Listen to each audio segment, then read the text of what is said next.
Umer Daudzai. Thank you so much, Special Envoy, for coming on the show. Obviously, the situation is moving quickly. We've had all week different towns declared for the Mujahideen and the Taliban. We've got the talks, had the talks in Qatar. What do you understand is going on, I suppose, especially under your remit, as regards the Pakistan-Afghan border when it comes to the retaking of all these towns and cities and regions? Well, it's unfortunate that since May this year, when the U.S.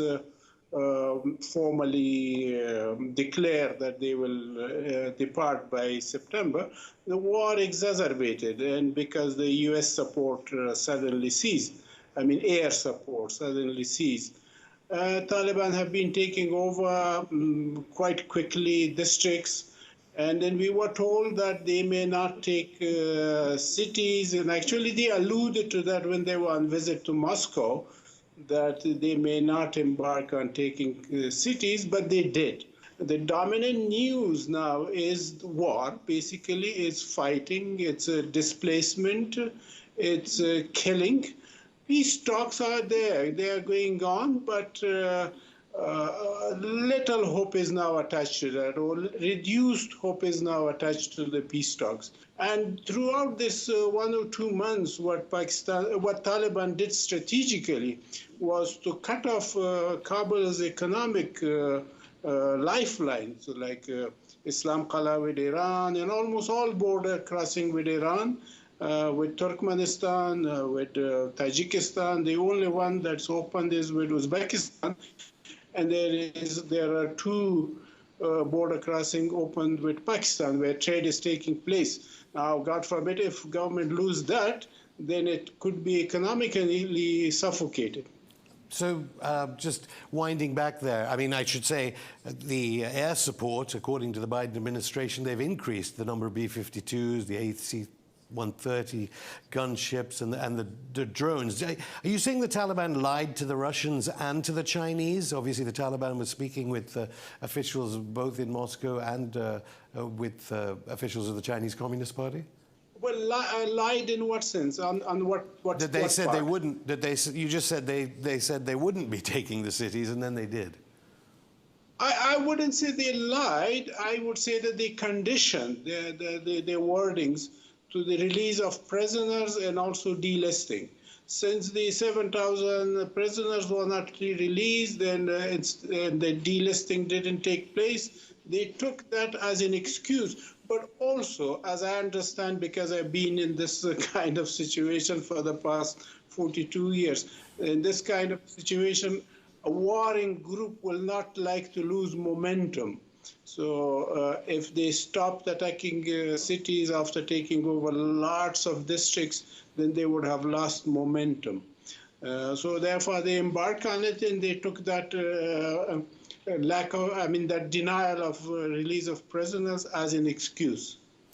What is the extent of CIA involvement on the ground? There are reports that while Biden intends on withdrawing troops, that the CIA is expanding operations. You know the stories of the CIA-backed and trained death squads that emerged at the end of 2020.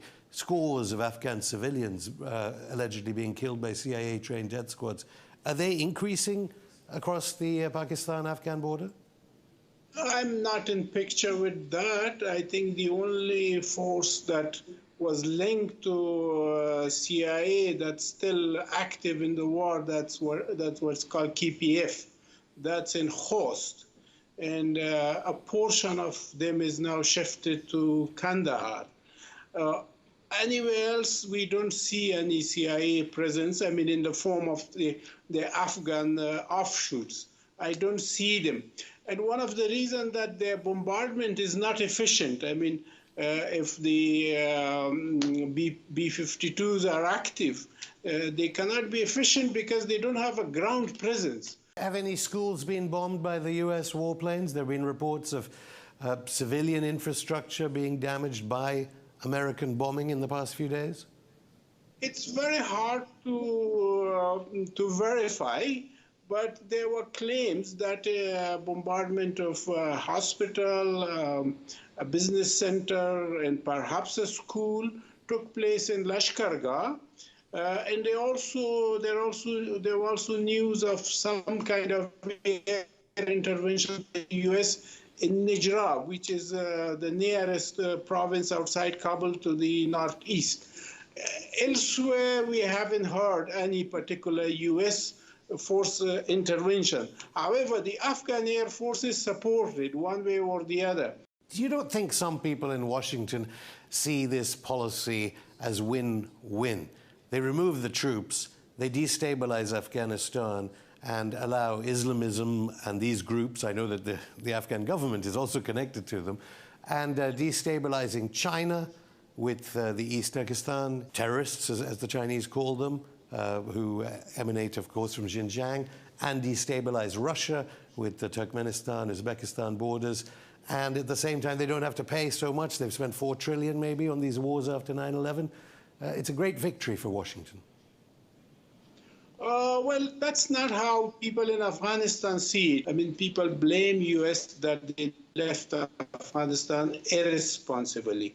And I hear the same debate going on in Washington also, particularly people who served in Afghanistan in the past 20 years in the diplomatic field or in military. They are criticizing Joe Biden's decision that it was done in a hurry. The 8,500 troops presence in Afghanistan was sustainable, and it wasn't a big cost for the U.S. not to be able to bear it.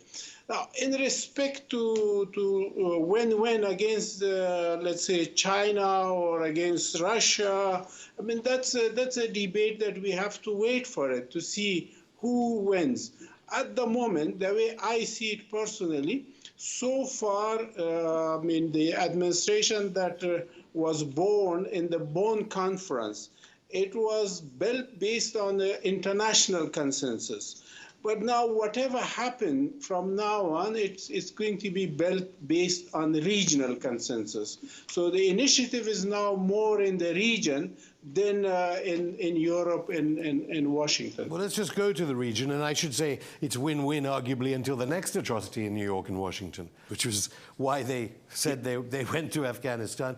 What evidence does the acting Interior Minister, Abdul Sattar Mirzaqual, what evidence does he have for saying the Taliban are moving tanks to Pakistan? Oh, that I don't know. I don't know. Some American assets had been seen across the Durand line, used by people. Those included these pickups, the Humvees. Now, whether the Taliban took them over across the Durand line or were they stolen when the U.S. supplies were coming through, that's very difficult to verify for a person like me. I'm sure the U.S. taxpayer will love to hear about that. Do you believe that Pakistan, the government of Imran Khan, is involved in what is happening in Afghanistan as regards the takeover of all these cities and regions? Well, that's also debated. In the past 42 years, Pakistan has been involved in Afghanistan. And since the Taliban emerged in 1994, they were running very special relations. I don't mean to interrupt, but you are the special envoy. So is that happening now? I cannot say militarily. Politically, they are involved. There are Pakistani nationals seen fighting alongside Taliban. Have they been sent by Pakistani institutions, or have they crossed over by themselves, or because Taliban is an ideological entity and they have ideological connections to the other organizations in Pakistan? Whether they are supporting, it's very hard for me to verify. Well, they of course deny that. Obviously, we saw pictures of Ashraf Ghani with General Dostum. What is the difference, really, for a person living in one of these towns and cities being taken between government by the Taliban or government from Kabul in terms of girls' schools and so on?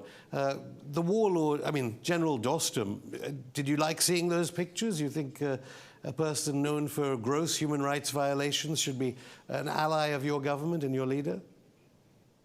Like every Afghan, there were question marks in my mind also when I saw it or when I attended one or two of them. I do have question marks about that.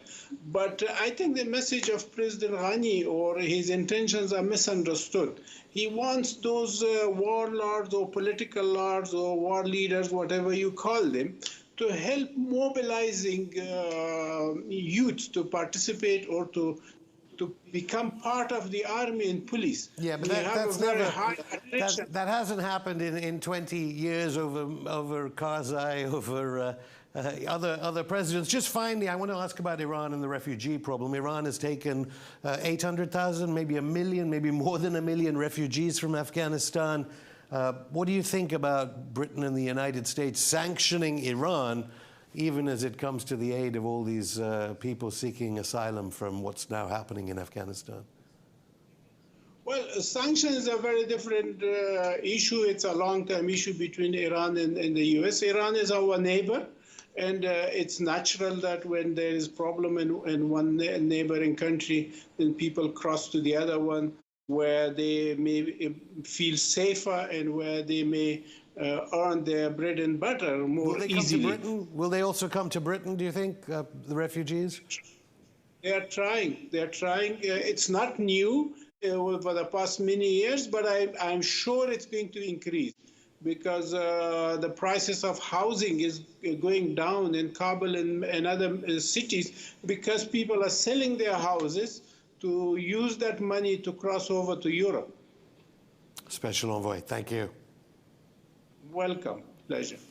After the break. As Pakistan celebrates Independence Day today, we speak to opposition leader Sherry Rahman about Pentagon allegations that Islamabad is aiding the Taliban. All this and more coming up in part 2 of Going Underground. Thanks for watching this Going Underground interview. Don't forget to leave a like and subscribe to the channel with notifications on to never miss an interview. Now it's your turn. Tell us what you think by commenting below and getting in touch via our social media. See you next time. All that is solid melts into air.